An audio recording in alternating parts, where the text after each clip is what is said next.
আগে হলে হইতা ঈদর আগর রাইত, আর এখন সব এখন চাঁদ রাইত। আচ্ছা যাই হোক, সব ওর চাঁদ রাত আর আমরার চাঁদ রাত। জালমুড়ি আড্ডার পুরা জমজমাট। চাঁদ রাত মানেই জমে উঠুক জালমুড়ির আয়োজন। মুড়ি, পেঁয়াজ, মরিচ সব কিছু মিক্স হয়ে একদম পারফেক্ট।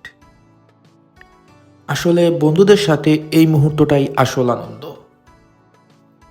আর আপনারা চাঁদ রাত কিভাবে কাটান কমেন্টে অবশ্যই জানাবেন। তো জালমুড়ি মোটামুটি আমরা রেডি হয়ে গেছে, এখন আমরা খাওয়ার পালা। আসলে স্বাদটা কিন্তু হয়েছে অসাধারণ, আমরা যারা খাইছেন তারা হইতে পারবা। আর এনার মাঝে সবচেয়ে বেশি খাইছেন আমরা আব্দুল আহাদ সাহেব। দেখতে পারতা ডিসপ্লের মাঝে কিভাবে শর্ট হল। আর বন্ধু শাকেরও কোনো অংশে কম নাই। আর আমি খাইতাম হইতাম পারি না, হালকা পাতলা তোরা খাইলাম, তারা স্বাদ দিছি আর কি। যাই হোক, এসে কইবা খাইলাম না। আর আমরা সাদরা তুই লগা ও পর্যন্ত সবাই ভালো থাকবা, সুস্থ থাকবা। আল্লাহ হাফিজ।